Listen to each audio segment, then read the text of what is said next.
बिस्मिल्लाहिर्रहमानिर्रहीम। Dear students, welcome to Excellence Online Education. Physics की class में खुशामदीद। फिजिक्स की प्रीवियस क्लास में हमने चैप्टर नंबर 16 जो है वो कंप्लीट कर लिया था। उस चैप्टर में कोई न्यूमेरिकल्स नहीं है, एज सच कोई इतने इम्पोर्टेंट न्यूमेरिकल्स नहीं है, सो हमने उसके न्यूमेरिकल्स को नहीं किया। चैप्टर नंबर 16 को कंप्लीट करने के बाद अब हम चैप्टर नंबर 18 स्टार्ट कर रहे हैं। चैप्टर नंबर 18 का नाम है एटॉमिक स्पेक्ट्रा। इस चैप्टर में हम स्पेक्ट्रम के बारे में पढ़ते हैं और स्पेक्ट्रम का एटम से क्या ताल्लुक होता है वो स्टडी किया जाएगा। यानी आपको बताया जाएगा कि स्पेक्ट्रम क्या चीज़ है। स्पेक्ट्रम अगर एक सिंगुलर है तो स्पेक्ट्रा है, सॉरी सिंगुलर है तो स्पेक्ट्रम है और प्लुरल है तो स्पेक्ट्रा। तो इस चैप्टर में हम देखेंगे कि पहले ये स्पेक्ट्रम होते क्या हैं और फिर देखेंगे कि एक एटम के स्ट्रक्चर का स्पेक्ट्रम से क्या ताल्लुक होता है। तो इस चैप्टर को स्टार्ट करते हैं जी। इस चैप्टर में हमारे पास जो सबसे मेजर टॉपिक है पेपर पॉइंट ऑफ व्यू से भी और स्पेक्ट्रम की गुत्थी सुलझाने में भी कि स्पेक्ट्रम होता कैसे, हम ये बाद में बात करेंगे स्पेक्ट्रम क्या है। सबसे पहले हम बात करेंगे नील बोहर की, बोहर एटॉमिक मॉडल की। वो बड़ा बेहतरीन मॉडल है जी, जिससे आपने स्पेक्ट्रम की गुत्थियों को सुलझाया है। लेकिन उससे भी पहले मैं थोड़ी सी आपको जो है वो डिटेल देता हूँ। हमारे पास एटम का स्ट्रक्चर यानी कि एटॉमिक स्ट्रक्चर, एटम का स्ट्रक्चर क्या था या क्या है। देखिए जी, सबसे पहले एटम के स्ट्रक्चर के बारे में अगर मैं आपको बताऊं तो तारीख में ये पता चलता है हमें कि सबसे पहले लोग कहते थे कि जी एटम इज इनडिस्ट्रक्टिबल, यानी कि एटम जो है वो मैटर का सबसे स्मॉलेस्ट पार्टिकल होता है। मैटर का सबसे स्मॉलेस्ट पार्टिकल माना जाता था जी इसको शुरू के अंदर, और कहा जाता था कि ये इनडिस्ट्रक्टिबल है, यानी कि इसको तोड़ा नहीं जा सकता क्योंकि ये सबसे छोटा है। इनडिस्ट्रक्टेबल, इनडिस्ट्रक्टेबल यानी कि पहले के लोग, जैसे मैं डेल्टन एटॉमिक थ्योरी के हवाले से बात कर रहा हूँ, डेल्टन ने तो बाकायदा इस पर थ्योरी दी हुई थी कि atom is the smallest particle of an element which can not be further सब डिवाइडेड। यानी कि डेल्टन मानता था कि एटम जो है वो एक मैटर का सबसे छोटा तरीन पार्ट होता है और आप इसको तोड़ नहीं सकते। क्यों? क्योंकि ये सबसे छोटा है जी, ये किसी छोटी सी चीज से मिलके नहीं बना हुआ, ये माना जाता था। लेकिन ये बात गलत हो गई। ये बात जो है ये गलत हो गई कब? जब सर जे जे थॉमसन ने इलेक्ट्रॉन को डिस्कवर किया। जे जे थॉमसन ने जब डिस्कवर किया इलेक्ट्रॉन को, तो भाई ये बात गलत हो गई। क्यों? क्योंकि इलेक्ट्रॉन्स के बारे में जब जे जे थॉमसन ने कैथोड रे वाला डिस्चार्ज ट्यूब एक्सपेरिमेंट किया तो पता चला जी कि एटम्स के अंदर एक पार्टिकल है जी, नेगेटिव पार्टिकल, जिसको आप कहते हो इलेक्ट्रॉन। अब इसका मतलब है एटम जो है वो स्मॉलेस्ट नहीं हुआ, बल्कि एटम के अंदर खुद पार्टिकल है। जैसे अगर ये एटम है तो इसके अंदर ये एक पार्टिकल है, तो अब ये एटम स्मॉल कहाँ हुआ है? स्मॉल तो ये पार्टिकल हो गया। ठीक है, तो यहाँ पता चलता है जी कि आपके पास जो एटम है वो स्मॉलेस्ट पार्टिकल नहीं होते और ना ही वो इंडिस्ट्रक्टिबल होते हैं, बल्कि एटम भी किसी पार्टिकल से मिलके बनता है। एटम में भी बहुत सारे पार्टिकल्स होने चाहिए जिनसे वो मिलके बना है, और अगर आप एटम को तोड़कर उन पार्टिकल्स को अलग करना चाहें तो ये पॉसिबल ही हो सकता है थ्योरेटिकली। तो यूं एटम की, इलेक्ट्रॉन की डिस्कवरी से पता चला कि एटम का स्ट्रक्चर, लोग एटम जो है वो स्मॉलेस्ट पार्टिकल नहीं है और ना ही वो इनडिस्ट्रक्टिबल है, बल्कि एटम के अंदर जो पार्टिकल्स हैं दैट में बी स्मॉलेस्ट, वो हल्के हो सकते हैं और आप एटम को तोड़ सकते हैं। तो यूं जो है फिर लोगों को एटम के स्ट्रक्चर की जुस्तजू हुई। लोगों ने सोचा कि यार एटम का स्ट्रक्चर क्या है, एटम का स्ट्रक्चर पता किया जाए कि एटम का जो स्ट्रक्चर है वो क्या है। तो यूं कहानी चलती गई जी। एटम के स्ट्रक्चर के हवाले से पता करने से पहले एक थे जी गोल्डस्टीन, उन्होंने जो है प्रोटॉन को डिस्कवर किया। गोल्डस्टीन ने डिस्कवर किया प्रोटॉन को, तो पता चला जी कि एटम के अंदर अब एक नहीं बल्कि दो पार्टिकल्स हो गए जी, एक इलेक्ट्रॉन है, एक प्रोटॉन है। एक पर नेगेटिव चार्ज होता है, एक पर पॉजिटिव चार्ज होता है। तो कहानी कहाँ तक बढ़ी कि जी एटम में दो पार्टिकल्स हैं, एटम दो पार्टिकल से मिलकर बना हुआ होता है जिसको आप कहते हो इलेक्ट्रॉन और प्रोटॉन। उसके बाद ये जो हमारे जे जे थॉमसन थे, इन्होंने अपने तौर पे एक एटम का एक स्ट्रक्चर दिया, एक स्ट्रक्चर दिया। इस स्ट्रक्चर को हम कहते हैं Thomson model of atom. Thomson model of atom. Thomson के हिसाब से हमारे पास ये जो एटम होता है इसके अंदर नेगेटिव और पॉजिटिव पार्टिकल्स यानी इलेक्ट्रॉन और प्रोटॉन जो है वो यूनिफॉर्मली डिस्ट्रीब्यूट हुए हुए होते हैं। यानी इस पूरे एटम के अंदर हमारे पास इलेक्ट्रॉन प्रोटॉन यूनिफॉर्म तरीके से ऐसे डिस्ट्रीब्यूट हुए हुए होते हैं कि इन दोनों का इफेक्ट कैंसिल हो जाता है। ये दोनों ना एक दूसरे को अट्रैक्ट कर रहे होते हैं ना एक दूसरे को रिपल कर रहे होते हैं, एक दूसरे का इफेक्ट कैंसिल कर देते हैं। मिसाल के तौर पे एक इलेक्ट्रॉन यहाँ है, एक प्रोटॉन यहाँ है, एक प्रोटॉन यहाँ है। अभी ये इलेक्ट्रॉन जो है इस तरफ भी अट्रैक्ट होगा, इस तरफ भी अट्रैक्ट होगा, बराबर फोर्स से अट्रैक्ट हो रहा होगा तो कैंसिल हो जाएगा ये इफेक्ट, और ये तीनों पार्टिकल्स अपनी जगह पे मौजूद रहेंगे। इस तरह का एक मॉडल दिया था जी सबसे पहले, ये एटम का सबसे पहला मॉडल कहलाता है जी। इस मॉडल को पेश किया था सर जे जे थॉमसन ने, और इसको हम कहते हैं थॉमसन मॉडल ऑफ एटम। ये मॉडल माना गया जी, काफी अरसे तक माना गया, लेकिन उसके बाद फिर एक आए जी रदरफोर्ड, एक साइंटिस्ट आए जी रदरफोर्ड, और रदरफोर्ड ने एक बड़ा मशहूर प्रैक्टिकल किया, एक बड़ा मशहूर एक्सपेरिमेंट किया जिसको हम कहते हैं Rutherford gold alpha particle experiment. Rutherford आए जी, उन्होंने जो है वो अल्फा पार्टिकल एक्सपेरिमेंट किया। ठीक है जी, अल्फा पार्टिकल का एक एक्सपेरिमेंट किया। उसमें उन्होंने क्या किया जी, एक गोल्ड फॉइल लीजिए, पतली सी गोल्ड फॉइल ली और उसमें से अल्फा रेस गुजारी, अल्फा रेस गुजारी। ठीक है जी। इससे भी पहले रदरफोर्ड का जो है वो एक न्यूक्लियर वाला भी एक एक्सपेरिमेंट हुआ था, वो भी मैं आपको बता दूंगा अभी थोड़ी देर में। लेकिन अभी मैं जो चूंकि ये वाला एक्सपेरिमेंट जिक्र करने लग गया हूँ तो ये बता देता हूँ पहले आपको। तो रदरफोर्ड ने एक एक्सपेरिमेंट किया। उन्होंने क्या किया, उन्होंने जो है वो अल्फा रेस गुजारी जी एक गोल्ड फॉइल में, और सामने रखी जी इन्होंने एक फोटोग्राफिक फिल्म। इन्होंने क्या ऑब्जर्व किया जी, majority of alpha rays straight चली गई, अनडिफ्लेक्टेड रही। मेजॉरिटी जो है अल्फा रेस की, ज्यादातर अल्फा रेस जो है वो सीधी सीधी चली गई।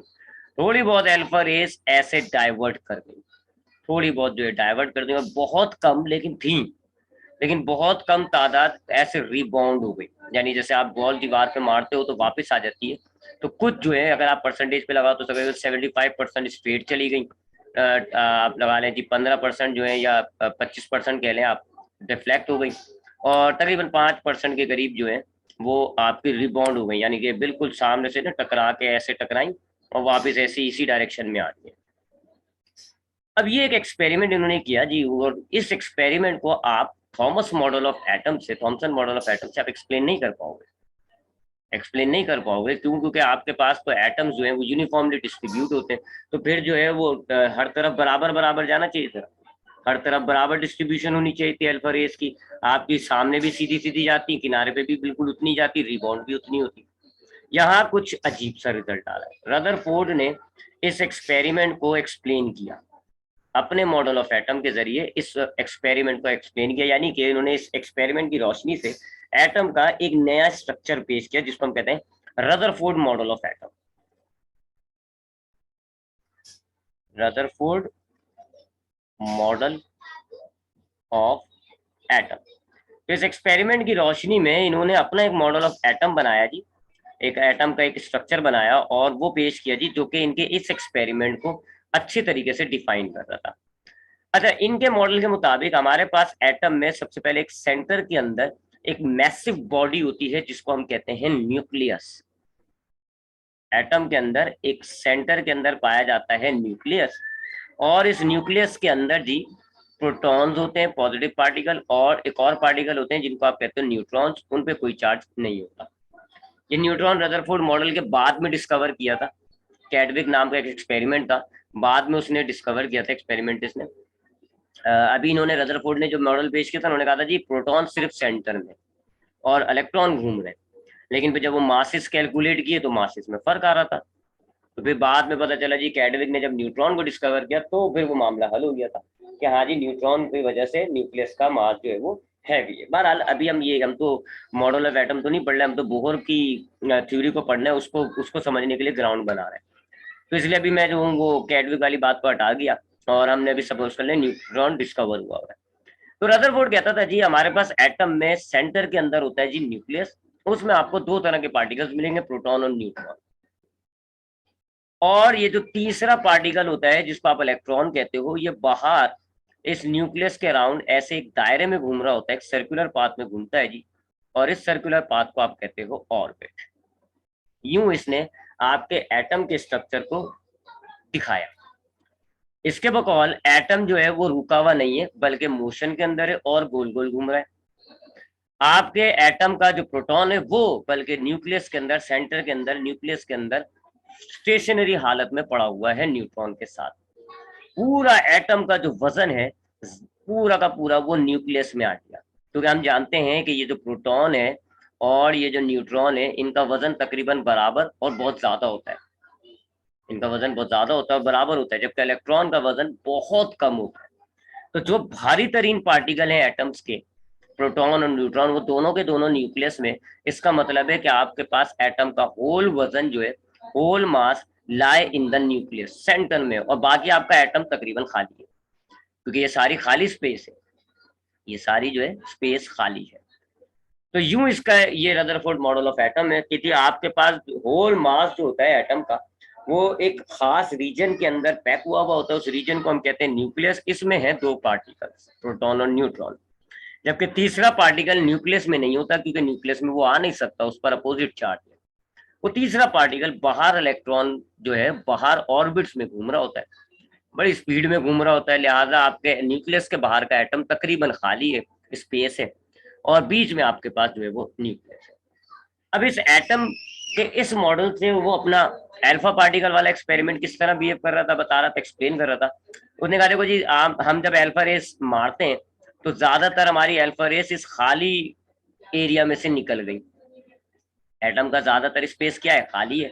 तो ज्यादातर हमारा जो एटम का स्पेस चूंकि खाली है, तो मेजॉरिटी अल्फा रेस जो है वो हमारी जो है वो इस एम्प्टी स्पेस से पास आउट कर दी। यूं हमारे पास स्ट्रेट जाने वाली रेस की कंसंट्रेशन ज्यादा थी।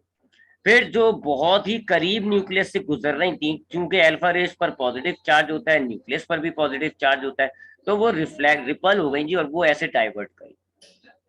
तो इनकी डाइवर्जन क्यों हुई है जी, क्योंकि अल्फा रे पर पॉजिटिव चार्ज है, न्यूक्लियस पर पॉजिटिव चार्ज है, रिपल्शन की वजह से। और इनकी मिकदार कम क्यों है, क्योंकि न्यूक्लियस बहुत छोटा है और एटम का साइज वैसे बाकी जो स्पेस है ना उसके अराउंड वो बहुत बड़ी है। और वो जो बहुत कम यानी कि तकरीबन 5% जो रिबाउंड हुई थी, वो थी जो एटम के सेंटर से, न्यूक्लियस से टकरा गई। अब न्यूक्लियस पे वो जब जा रही होंगी तो पॉजिटिव पॉजिटिव ने रिपल करते, तो जिस रास्ते से जा रही थी उसी रास्ते से वापस आ गई।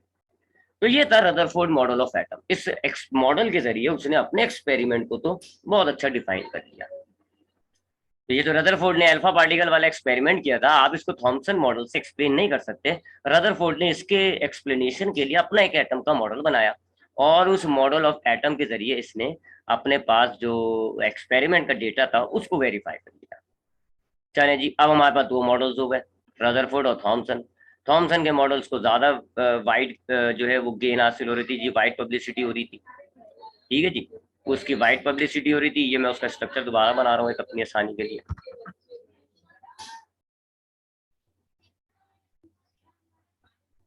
ये है जी आपके पास, ये न्यूक्लियस है ब्लू वाला, और ये जी। अब न्यूक्लियस पे मैं, हमें पता है वैसे प्रोटॉन और न्यूट्रॉन है, और इस पर चार्ज होता है जी पॉजिटिव। ठीक है जी, ऐसे पॉजिटिव लगा दे तो इस पर तो न्यूट्रल होता है, ये कोई चार्ज नहीं है। ठीक है, और इलेक्ट्रॉन जो है वो आपका यहाँ है जी, ये इलेक्ट्रॉन घूम रहा है। ये था जी रदरफोर्ड का एक्सपेरिमेंट, और इस एक्सपेरिमेंट के जरिए उसने अपना एक्सपेरिमेंट को कर दिया जी वेरीफाई। लेकिन कुछ ड्रॉबैक्स आए, दो एतराजात उठाए गए जी इसके मॉडल ऑफ एटम पे। ड्रॉबैक्स, लोगों ने दो एतराज उठाए। पहला एतराज ये था कि अगर आपका इलेक्ट्रॉन गोल दायरे में घूम रहा है, उस जमाने में याद रखिएगा जी क्वांटम फिजिक्स, ये जो एटॉमिक फिजिक्स है, ये इतनी, यानी एटम के अंदर की जो फिजिक्स होती है जिसको आप क्वांटम फिजिक्स बोलते हो, ये इतनी वेल डेवलप नहीं थी। उस वक्त तो एटम का स्ट्रक्चर ही ढूंढ रहे थे लोग, तो वेल डेवलप कहाँ होगी वो। तो उस वक्त क्वांटम फिजिक्स के बारे में इतना मालूमात नहीं थी। तो लोगों ने पहला एतराज उठाया कि यार अगर ये इलेक्ट्रॉन एक ऑर्बिट में कंटिन्यूसली घूम रहा है, तो हमें पता है कि अगर एक ऑब्जेक्ट मोशन में होता है, क्लासिकल फिजिक्स के हिसाब से अगर एक ऑब्जेक्ट मोशन में होता है तो वो एनर्जी रिलीज करता है। एनर्जी, अगर आप उसको एनर्जी नहीं दे रहे हो और एक ऑब्जेक्ट, अब आपसे बोला जाए आप जो है वो भागे, तो जब आप भागेंगे आपकी एनर्जी रिड्यूस होती रहेगी, मोशन की वजह से आपकी एनर्जी रिड्यूस होगी। तब चूंकि ये इलेक्ट्रॉन कंटिन्यूसली मोशन कर रहा है जी, ये मोशन में घूम रहा है, तो क्लासिकल फिजिक्स के लॉस के हिसाब से ये अपनी एनर्जीज को रिलीज करेगा, अपनी एनर्जी को कंटिन्यूसली रिलीज करता जाएगा। और ये एनर्जी जो है वो किसी लाइट एनर्जी है, लाइट की सब सूरत में, आप लाइट के अंदाजे सूरत से लगा सकते हैं, लाइट की सूरत में वो एनर्जी रिलीज करेगा। तो जब जब इलेक्ट्रॉन आपका घूमता रहेगा, लाइट की सूरत में वो एनर्जी रिलीज करता रहेगा, और जब एनर्जी इसकी रिलीज होती जाएगी, इसका जो सर्कुलर पाथ है वो छोटा होता जाएगा। थोड़ी सी एनर्जी रिलीज कर दी, अब इसका सर्कुलर पाथ ऐसा हो गया, फर्दर एनर्जी रिलीज कर दी, सर्कुलर पाथ थोड़ा और हो गया, और एक टाइम आएगा इसका सर्कुलर पाथ पूरा खत्म और ये न्यूक्लियस से टकरा जाएगा। ये एक प्रोडक्शन दी गई, लेकिन ऐसा नहीं होता। क्यों? रदरफोर्ड के पास इस बात का जवाब नहीं था। ठीक है, पहला एतराज क्या उठाया गया, अगर इलेक्ट्रॉन कंटिन्यूसली रिवॉल्व कर रहा है तो वो कंटिन्यूअस एनर्जी रिलीज करेगा और उससे इलेक्ट्रॉन की एनर्जी कम होती जाएगी। इलेक्ट्रॉन आहिस्ता आहिस्ता न्यूक्लियस के करीब आता जाएगा, उसका पाथ छोटा होता जाएगा, और एक टाइम आएगा कि वो न्यूक्लियस से टकराएगा और एटम जो है वो खत्म हो जाएगा। लेकिन हम देखते हैं नॉर्मली ऐसा नहीं हो रहा होता। हमारे पास लोहे के एटम है, कॉपर के एटम है, हमें उनमें कुछ भी ऐसा जो है एटम खत्म होता हुआ, तबाह होता हुआ नजर नहीं आता। तो एटम में स्टेबिलिटी कैसे आती है, इस बात का जवाब रदरफोर्ड के पास नहीं था, ना उसके मॉडल में हमें ये बात नजर आ रही है। दूसरा जो एतराज उठाया गया था वो ये कि अगर एटम गोल घूम रहा है तो वो कंटिन्यूअस एनर्जी रिलीज करता है। ठीक है ना, कंटिन्यूअसली घूम रहा है लिहाजा कंटिन्यूअसली एनर्जी रिलीज कर रहा है। और जब कंटिन्यूअसली एनर्जी से हम स्पेक्ट्रम बनाते हैं तो कंटिन्यूअस स्पेक्ट्रम बनता है। अभी अभी आपको मैंने नहीं बताया हुआ कंटिन्यूअस स्पेक्ट्रम वगैरह भी बस ध्यान में रख लें, जब हम पढ़ेंगे तब आपको समझ में आ जाएगा। कंटिन्यूअस स्पेक्ट्रम बनता है, यानी आपका इलेक्ट्रॉन गोल गोल घूम रहा है, कंटिन्यूअसली एनर्जी रिलीज कर रहा है, और कंटिन्यूअस स्पेक्ट्रम बनना चाहिए। कंटिन्यूअस स्पेक्ट्रम का मतलब है कि हमारे पास जो कलर्स आएंगे उनमें कोई गैप नहीं होना चाहिए। ये ब्लू है, फौरन से दूसरा कलर शुरू हो जाएगा, फौरन से तीसरा कलर शुरू हो जाएगा, फौरन से चौथा कलर शुरू हो जाएगा, कोई गैप नहीं होगा। इसको हम कहते हैं कंटिन्यूअस स्पेक्ट्रम। लेकिन जब हम एटम्स के स्पेक्ट्रम बनाते हैं तो हमें कंटिन्यूअस नहीं मिलता, लाइन स्पेक्ट्रम मिलता है। यानी आपको इतने हिस्से में कलर नजर आ रहा है, फिर ये थोड़ा सा गैप होगा, ये कोई ब्लैक लाइन होगी, फिर दोबारा कलर होगा कोई, फिर ब्लैक लाइन होगी, फिर कोई कलर होगा, फिर ब्लैक लाइन होगी। इस वाले स्पेक्ट्रम को हम कहते हैं लाइन स्पेक्ट्रम। अब ये कंटिन्यूअस स्पेक्ट्रम कब आता है, जब आप कंटिन्यूअसली एनर्जी रिलीज कर रहे हैं, कंटिन्यूअसली स्क्रीन पर पढ़े जा रही है और कंटिन्यूअसली कलर आए जा रहा है। लाइन स्पेक्ट्रम कब आता है जी, जब आप कंटिन्यूअस एनर्जी नहीं देते बल्कि डिसकंटिन्यूअस होती है, ऐसे टुकड़े टुकड़ों में जब एनर्जी आएगी, तो जब ये वाला टुकड़ा टकराएगा ये वाली कलर बना, तो ये गैप है, तो यहाँ पे ब्लैक लाइन आ रही है, फिर दोबारा एक एनर्जी का टुकड़ा टकराया तो ये कलर आ गया। ऐसा लाइन स्पेक्ट्रम बनता है भाई। क्यों? तो इन दो बातों का जवाब रदरफोर्ड के पास नहीं था। पहला सवाल क्या था कि अगर इलेक्ट्रॉन गोल घूम रहा है तो उसने अपनी एनर्जी रिलीज करनी है, और जब वो अपनी एनर्जी रिलीज करेगा तो एक टाइम में वो न्यूक्लियस से टकरा जाएगा, बट ऐसा नहीं हो रहा। क्यों? और दूसरा, अगर एटम कंटिन्यूसली एनर्जी रिलीज करता है तो एटम्स के स्पेक्ट्रम होने चाहिए कंटिन्यूअस, लेकिन हमें कंटिन्यूअस स्पेक्ट्रम सिर्फ सनलाइट का नजर आता है। गैसेस के एटम अगर हम लें और उसका स्पेक्ट्रम बनाए तो वो कंटिन्यूअस नहीं होता, वो लाइन स्पेक्ट्रम होता है। मतलब कि आपका एटम थोड़ा थोड़ा एनर्जी रिलीज कर रहा है जी, वक्फे वक्फे से। ऐसा क्यों हो रहा है? तो इन दो बातों का जवाब रदरफोर्ड के मॉडल ऑफ एटम में नहीं था। तो ये जो है जरा ड्रॉबैक हो जाता है रदरफोर्ड मॉडल ऑफ एटम का। लेकिन उसके बाद अब यहाँ से हमारे पास असल चीज शुरू होती है जी हमारे पास, यानी कि आप कह लो बोहर्स थ्योरी। तो उसके बाद एक साइंटिस्ट थे, डेनिश साइंटिस्ट। डेनिश मतलब डेनमार्क के साइंटिस्ट थे। 1913 में उनका नाम था नील बोहर। मैं नीचे लिखता हूँ जी।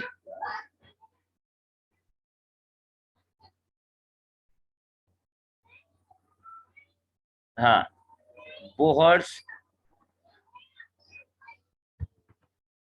Bohr's atomic model. ठीक है जी। अब क्या हुआ उसके बाद, जब ये रदरफोर्ड पे एतराज उठाए गए तो फिर एक 1913 में एक डेनिश साइंटिस्ट थे, उनका नाम था नील बोहर। उन्होंने रदरफोर्ड के मॉडल को थोड़ा सा मॉडिफाइड किया। एज इट इज तो आप नहीं मान सकते हो ना, क्योंकि उसमें भी सवाल आते हैं, जवाब नहीं आ रहे। तो उन्होंने थोड़ा सा मॉडिफाइड स्ट्रक्चर पेश किया। रदरफोर्ड थ्योरी में जो एटम का स्ट्रक्चर है थोड़ा सा उसको मॉडिफाइड किया, और इन्होंने अपना एक मॉडल ऑफ एटम पेश किया, उसको हम कहते हैं बोहर मॉडल ऑफ एटम। इन्होंने क्या किया, इन्होंने मॉडिफाई किया, modify Rutherford atomic model, Rutherford atomic model. असल में है क्या मामला देखें, ये जो रदरफोर्ड ने एटम का स्ट्रक्चर दिया है ना, इसने ज्यादातर फोकस अपना रखा है न्यूक्लियस में, न्यूक्लियस पे रखा जी, कि न्यूक्लियस हमारे पास जो है वो सेंटर के अंदर होता है, साइज में छोटा होता है, दोनों पार्टिकल्स भारी इसके अंदर हैं, सारा का सारा वजन इसके अंदर है। उसने एटम के न्यूक्लियस को एक्सप्लेन किया है, और इलेक्ट्रॉन को बस सिर्फ ये कह के जान छुड़ा दी कि इलेक्ट्रॉन बाहर मौजूद है और बस ऐसे गोल घूम रहा है बस। इलेक्ट्रॉन को डिटेल में उसने एटम के मॉडल को बनाते टाइम उसने बस अपना सारा कंसेंट्रेशन न्यूक्लियस पर एक्सप्लेन करने में लगा दिया, उसने इलेक्ट्रॉन को इग्नोर कर दिया। भाई इलेक्ट्रॉन के 10 मामले ना, एक तो वही मामला कि अगर इलेक्ट्रॉन घूम रहा है तो उसकी एनर्जी का क्या होगा, वो एनर्जी क्यों लूज नहीं कर रहा। फिर वही मामला, अगर आपके पास एटम्स में बहुत सारे इलेक्ट्रॉन्स होते तो वो रिपल क्यों नहीं करते, ठीक है ना। ऑर्बिट पर इलेक्ट्रॉन पर उसने कोई एक्सप्लेनेशन नहीं दे रहा था इतनी खास, सिर्फ ये बोला कि इलेक्ट्रॉन जो है वो बाहर न्यूक्लियस के गिर्द चक्कर लगा रहे हैं ऑर्बिट्स के अंदर। रदरफोर्ड ने यही चीज पकड़ी, उसने कहा जी न्यूक्लियस तो उसने वेल डिफाइन किया है, रदरफोर्ड के मॉडल का न्यूक्लियस बहुत अच्छा डिफाइन किया हुआ है। बोहर ने कहा जी न्यूक्लियस इसका बड़ा अच्छा डिफाइन किया हुआ है। बोहर ने जो एटॉमिक मॉडल बनाया उसमें उसने न्यूक्लियस रदरफोर्ड वाला ही रखा कि जी सेंटर के अंदर होता है, प्रोटॉन और न्यूट्रॉन उसमें मौजूद हैं, न्यूक्लियस पर पॉजिटिव चार्ज है, सारा एटम का मास न्यूक्लियस में। बस उसने इलेक्ट्रॉन्स को एक्सप्लेन किया कि न्यूक्लियस के बाहर जो इलेक्ट्रॉन्स हैं उनकी डिस्ट्रीब्यूशन कैसी है, ये मॉडिफिकेशन की थी उसने। क्या दिया, उसने एक्सप्लेन किया distribution of electrons around nucleus, distribution of electron around nucleus, ठीक है जी। तो उसने न्यूक्लियस तो रदरफोर्ड वाला उठाया, लेकिन उसके बाहर जो इलेक्ट्रॉन्स है उसको उसने जरा एक्सप्लेन किया और आपको बताया कि आपके पास जो न्यूक्लियस से बाहर इलेक्ट्रॉन्स है वो डिस्ट्रीब्यूट कैसे हुए होते हैं।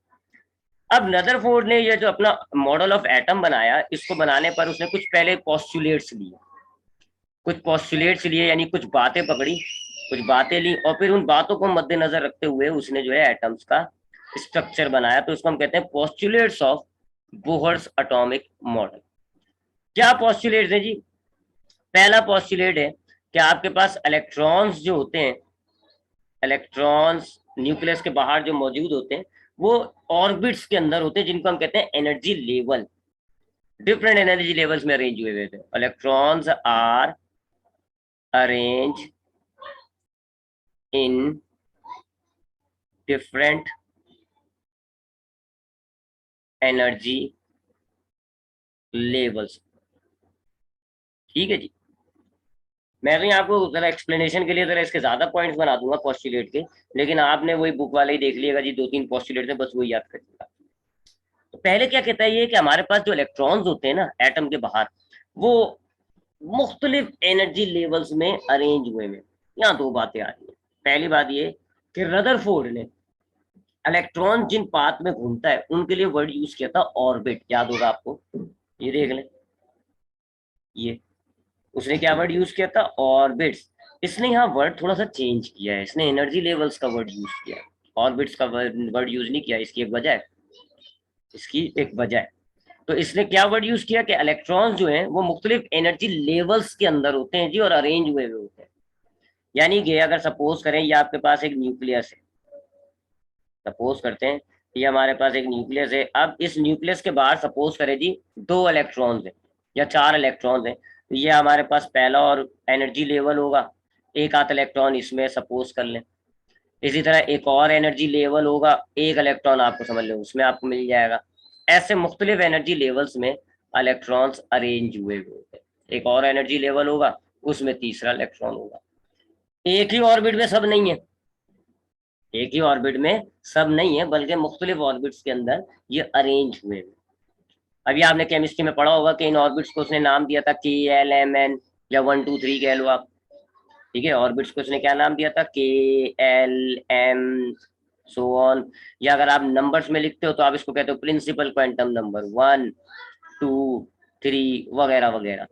फिर एक एनर्जी लेवल में कितने इलेक्ट्रॉन्स मैक्सिमम आ सकते हैं, इसका भी फॉर्मूला इसी ने दिया था, 2n की पावर, ये 2n की पावर 2, ठीक है जी। ये जो फॉर्मूला होता है ना जिस हिसाब से आप कहते हो के अंदर 2 होंगे, एल के अंदर 8 होंगे, और m के अंदर 18 होंगे, तो ये इस फॉर्मूले से निकालते, ये दोनों इसी ने बताई। बहरहाल ये केमिस्ट्री है जी, हमारा इस पर इतना खास मुद्दा नहीं है, इलेक्ट्रॉनिक कॉन्फ़िगरेशन नहीं कर रहे हैं हम, ठीक है। तो एक बात इसने क्या बोली कि जो हमारे पास इलेक्ट्रॉन्स होते हैं वो मुख्तलिफ एनर्जी लेवल्स के अंदर अरेंज हुए हुए होते हैं। उसके बाद दूसरा पॉस्टुलेट क्या आता है कि एक एटम अपने जिस ऑर्बिट में, जिस एनर्जी लेवल में होगा, इस दौरान उसकी एनर्जी फिक्स होगी, ना वो एनर्जी गेन करेगा ना वो एनर्जी लूज करेगा। ये बड़ा इंपॉर्टेंट पॉइंट है। Electron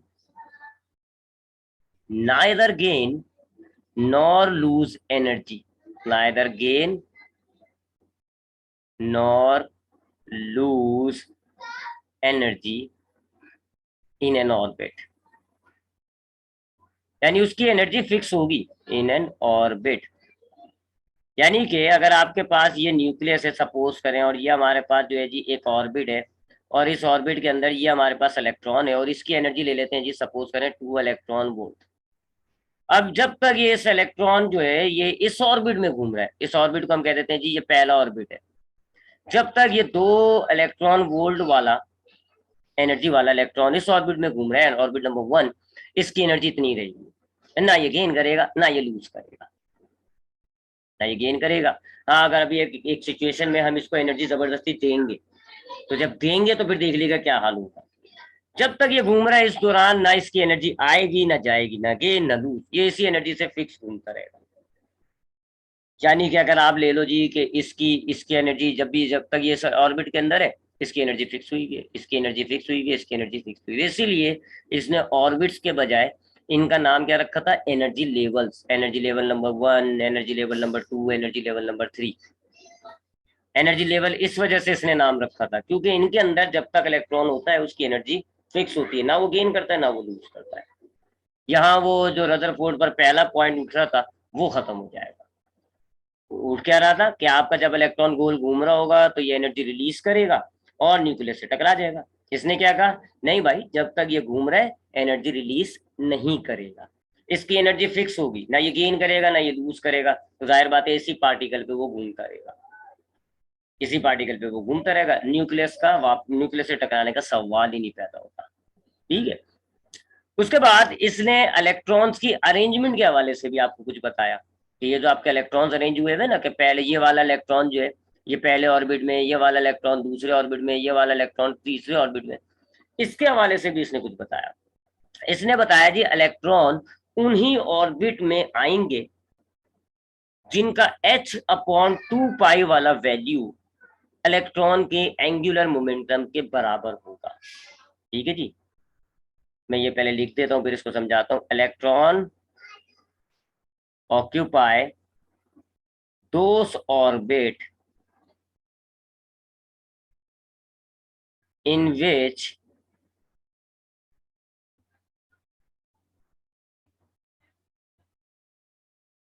angular momentum is the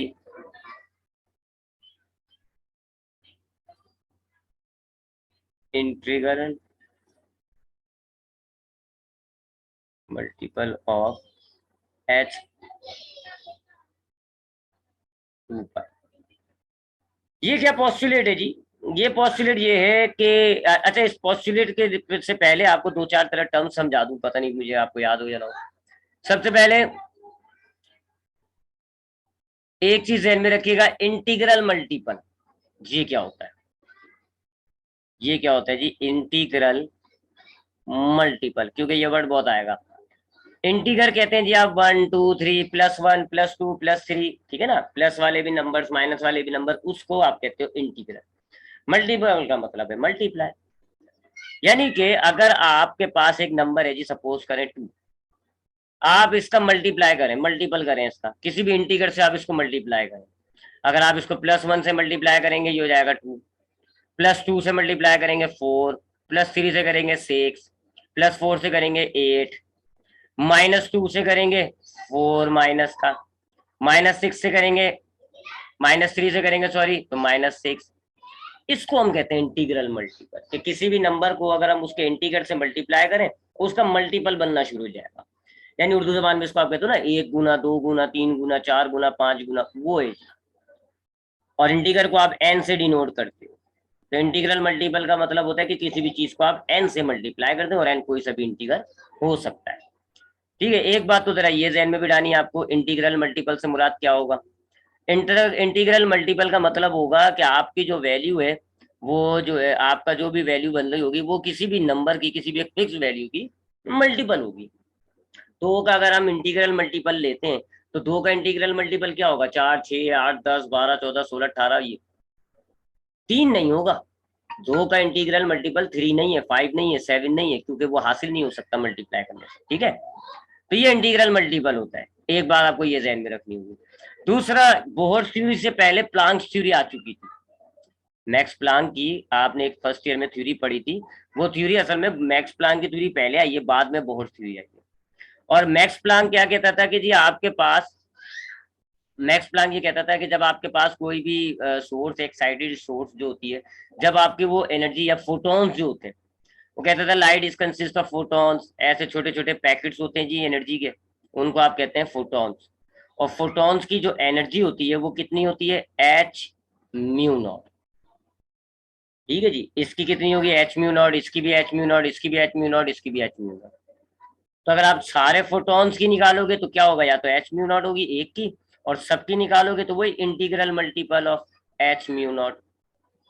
ठीक है, 4 है यहाँ पे, तो 4 से मल्टीप्लाई करते हैं, आपको टोटल जो है 4 फोटॉन्स की एनर्जी निकल जाती है। तो एक फोटॉन की एनर्जी इतनी ही होती है, H mu naught. H constant होता है, जबकि म्यू नॉट जो है वो फोटॉन की फ्रीक्वेंसी होगी। सिर्फ फ्रीक्वेंसी के हिसाब से फोटॉन जो है अलग अलग एनर्जी वाले हो जाएंगे, अदरवाइज सबकी एनर्जी कितनी है, एच म्यू नॉट। एक से ज्यादा अगर आपके पास फोटॉन्स है तो इस एच म्यू नॉट को आप इंटीग्रल मल्टीपल कर दें। बोहर्स जो है वो इसी एच को यूज कर रहा है, ये जो एच आ रहा है ना आप देख रहे हो, प्लांक्स कांस्टेंट वाला ही एच है ये। यानी बोहर जो है वो प्लांक थ्योरी से मुतासिर था। ठीक है जी, और एंगुलर मोमेंटम कहते हैं जी, हम जानते हैं अगर कोई चीज स्ट्रेट लाइन में चल रही होती है तो उसके मोशन की ताकत को हम कहते हैं लीनियर मोमेंटम। और अगर कोई ऑब्जेक्ट गोल घूम रहा होता है, जैसे यहाँ इस एग्जाम्पल में इलेक्ट्रॉन गोल घूम रहा है, तो आप इसको कहोगे इसके पास क्या होगा, लीनियर मोमेंटम नहीं, इसके पास एंगुलर मोमेंटम होगा।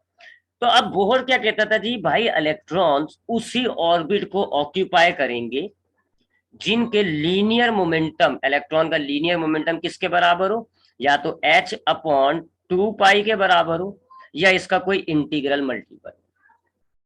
ये जी तीसरा पॉस्टुलेट, कि आपका इलेक्ट्रॉन उसी ऑर्बिट को ऑक्यूपाई करेगा जिसमें एंगुलर मोमेंटम ऑफ इलेक्ट्रॉन जो है वो h/2 या n के बराबर हो। सपोज लेते हैं जी, सपोज लेते हैं ये हमारे पास पहला शेल है, ये दूसरा शेल है, ये तीसरा शेल है। सपोज करें मैंने इन सब की h/2 की वैल्यू निकाली, h/2 की वैल्यू निकाली, सबकी तो खैर कांस्टेंट ही होगी। ठीक है जी, मैं h/2 की वैल्यू निकालता हूँ। तो सपोज करें जी इसका, इसकी h/2 की वैल्यू आती है, सपोज करें जी 5 आ रही है। क्या आ रही है, 5। अब मेरे पास ये 3 इलेक्ट्रॉन है, पहला इलेक्ट्रॉन, दूसरा इलेक्ट्रॉन, तीसरा इलेक्ट्रॉन। पहले इलेक्ट्रॉन की एनर्जी है 7 इलेक्ट्रॉन वोल्ट, सॉरी एनर्जी नहीं, लीनियर मोमेंटम। हाँ, ये मैं लीनियर मोमेंटम लिख रहा हूँ। पहले इलेक्ट्रॉन का लीनियर मोमेंटम है जी 7, दूसरे का है जी 6, और तीसरे का है जी 5। अब देखें यहाँ पर ये जो तीसरा इलेक्ट्रॉन है, इसका लीनियर मोमेंटम आपके इन ऑर्बिट्स के h/2 से मल्टी बराबर हो रहा है। यानी कि इस वक्त जो आपका थर्ड इलेक्ट्रॉन है उसका लीनियर मोमेंटम आपके जो इलेक्ट्रॉन के ऑर्बिट्स हैं उसकी h/2 की वैल्यू से बराबर हो रहा है। लिहाजा ये वाला इलेक्ट्रॉन इन ऑर्बिट्स में आके फिट हो जाएगा। ठीक है, इसी तरीके से एक और आपके पास ऑर्बिट है जी, एक एटम के ऑर्बिट है सपोज करें। अब यहाँ पर जो है आपने जब इनकी h/2 की वैल्यू निकालते हो, सपोज करें जी वो 12 है, तो अब ये वाला इलेक्ट्रॉन इस ऑर्बिट में जाके फिट होगा। क्यों, क्योंकि ये जो 6 है, 6 ये इंटीग्रल मल्टीपल होगा जी, 12 इंटीग्रल मल्टीपल है ना 6 का, 6 2 12। ये है जी दूसरा point, electron occupy those orbits in which the angular momentum of electron is the integral multiple of nh/2 पाई। ठीक है जी, अब यहाँ पर एंगुलर मोमेंटम का अगर हम फॉर्मूला डालें तो एल यानी एंगुलर मोमेंटम का फॉर्मूला होता है एच वी आर, जबकि ये एच अपॉन म्यू नॉट ये तो फिक्स होती है ना, ये भी कांस्टेंट है।